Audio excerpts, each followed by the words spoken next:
Alô pessoal, nós vamos dar continuidade ao conteúdo de calorimetria e o próximo tópico é sobre dilatação térmica, que é mais um efeito causado pela variação de temperatura. O termo dilatação térmica ele está considerando que quando ocorre uma variação de temperatura para mais, então os objetos eles aumentam de tamanho. Então esse aumento ele pode ocorrer em uma dimensão, que a gente vai chamar de dilatação térmica linear, em duas dimensões, por exemplo, uma chapa, que tem altura e largura, e em três dimensões, uma figura como um paralelepípedo, por exemplo.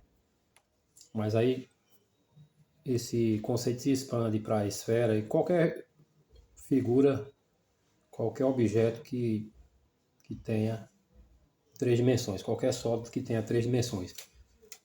O nome apropriado ele deveria ser variação térmica dos sólidos. Por quê? Variação, porque pode ocorrer também uma contração. Se a temperatura baixa, então os sólidos eles tendem a diminuir suas dimensões. No caso, se ele tiver uma dimensão em destaque, como o comprimento, então ele vai ter o aumento de comprimento em função do aumento de temperatura. Por exemplo, vamos supor que a gente tem um pedaço de fio aí de 5 metros de comprimento e a temperatura ela aumente. A gente forneça calor a esse sistema, no caso aí o fio, ou uma barra metálica, um sólido que tende a aumentar com o aumento da temperatura, e esse sólido ele aumente um comprimento de 2 centímetros, por exemplo. Então é lógico que a gente vai definir o comprimento final desse sólido. Esse comprimento a gente vai simbolizar pela letra L, e vai ser a soma da dimensão inicial que ele possuía, no caso os 5 metros, mais os 2 centímetros. Como as unidades aí estão em sistemas diferentes, então é costumeiro a gente representar o resultado total convertendo essa medida em centímetros, que o centímetro ele vai lembrar 100. Quer dizer, a gente vai dividir o 2 por 100, porque o centímetro ele é a centésima parte do metro. Então, dividindo 2 por 100, a gente vai chegar ao número 0,02 metro.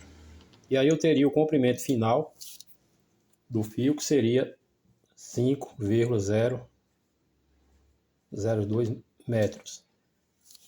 Aí estamos considerando uma situação em que o aumento de temperatura ele provoca aumento na dimensão comprimento. E a diminuição da temperatura ele provoca diminuição das dimensões do objeto, do sólido. Vamos considerar aqui uma situação da dimensão dimensão 3, né, um objeto que tenha três dimensões, que inicialmente ele tem aí um volume de 60 centímetros cúbicos, e devido à variação de temperatura para menos, então a gente vai ter uma variação de volume para menos. Então o volume final, que a gente vai representar pela letra V, será o volume inicial somado com a variação do comprimento, que no caso ela foi negativa. Daí a gente vai ter uma variação de volume,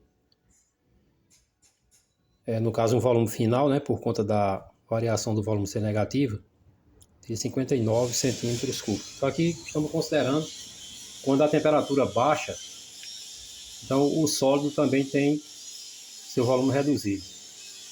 E quando a temperatura aumenta, os materiais eles tendem a aumentar, com exceção da borracha, que quando a temperatura sobre ela aumenta, a borracha se contrai. Mas no geral a gente não vai estudar materiais como esse. A gente vai considerar materiais que, proporcionalmente ao aumento de temperatura, então vai haver uma proporção do aumento das dimensões desse material. E agora vamos escrever as equações que descreve essas variações de dimensões, né, de uma dimensão, de duas dimensões e de três dimensões. E a primeira aqui a ser considerada vai ser a variação linear, né, ou dilatação linear. O aumento linear de um objeto a gente vai chamar de ΔL, ou variação no comprimento. Essa variação de comprimento ela vai ser proporcional ao comprimento inicial que esse material ele teria. Será proporcional também ao tipo do material. Se for, por exemplo, cobre, então existe um coeficiente aí que a gente representa pela letra alfa, que tem um valor específico. Se for alumínio, ele tem o seu valor específico. A gente encontra isso tabelado no livro. E proporcional também à variação de temperatura, que seguindo aí a notação que a gente utilizou na aula anterior a respeito da temperatura, em vez de a gente utilizar ΔT, para não confundirmos com o tempo, vamos utilizar aí o Δθ. Então, a dilatação linear ela é regida por essa equação aí. Então, naquela situação anterior que eu exemplifiquei como um aumento de 2 centímetros, na realidade estaria se referindo a essa medida aí. Então, esses 2 centímetros de aumento ele foi proporcional a um comprimento, no caso aqui no exemplo, 5 metros, a constante alfa, que depende do tipo do material, e a variação de temperatura. Com isso a gente obteria esse valor. Se for uma situação que a gente considera o aumento de 2 dimensões, a gente chama de dilatação superficial. Então seria variação de área. Então a equação é praticamente a mesma. Ela vai depender da área inicial, do dobro desse coeficiente alfa aqui e da variação de temperatura. Se for uma dilatação em 3 dimensões, que a gente chama de dilatação volumétrica, vai ser o volume inicial vezes 3 vezes o coeficiente de dilatação linear vezes a variação de temperatura. Então, para uma dimensão, 1 alfa, para 2 dimensões 2 alfa e para 3 dimensões 3 alfa. O que vai mudar aqui? As unidades. Se for em metro, dilatação linear. Se for dilatação superficial, será metro quadrado. E se for dilatação volumétrica, será o metro cúbico. Então agora vamos ver um exemplo de como a gente aplicaria uma dessas equações.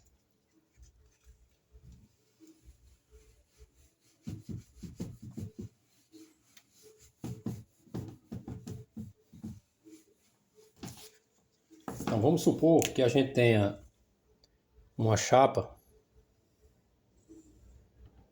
retangular e ela tem uma área de 80 centímetros ao quadrado.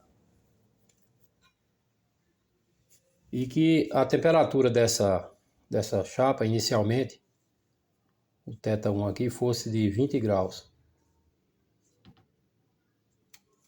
Pertinho aí da temperatura ambiente hoje aqui, na nossa localidade.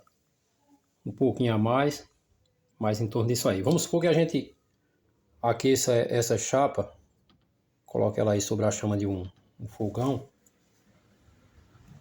e a gente consiga com que essa chapa vá para uma temperatura de 120 graus.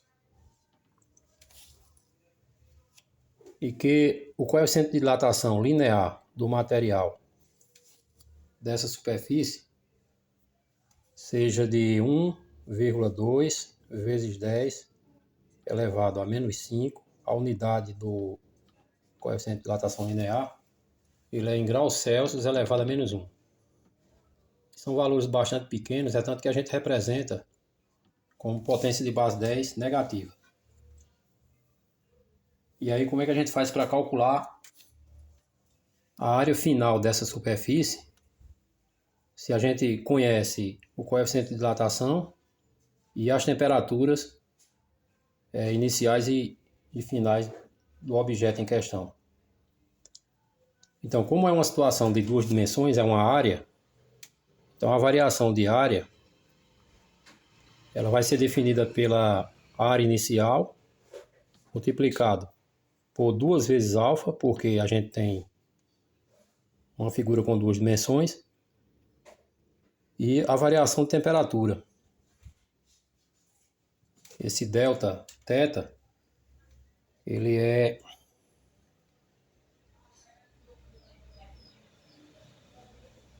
a temperatura final menos a temperatura inicial. O θ2 menos o θ1. Que aí a gente já pode fazer a diferença aqui direta e substituir na expressão. Então a variação de área será a área inicial, 80, aí vezes 2, vezes o coeficiente de dilatação linear, que é 1,2, vezes 10 elevado a menos 5, multiplicado pela diferença de temperatura, 120 menos 20. Então aí a gente tem uma diferença de 100 graus Celsius. Pronto, daí a gente multiplica 80 por 2 por 1,2 por 100, porque na realidade é uma conta de multiplicar. Eu vou multiplicar aqui o 80 vezes 2, vai ficar 160, vou repetir o 1,2 vezes 10 a menos 5 e vou multiplicar por 100. Então a variação de área vai ser igual. Multiplicando aqui 1,2 por 100, isso aqui eu já poderia ter feito aqui no início. Vou fazer logo aqui.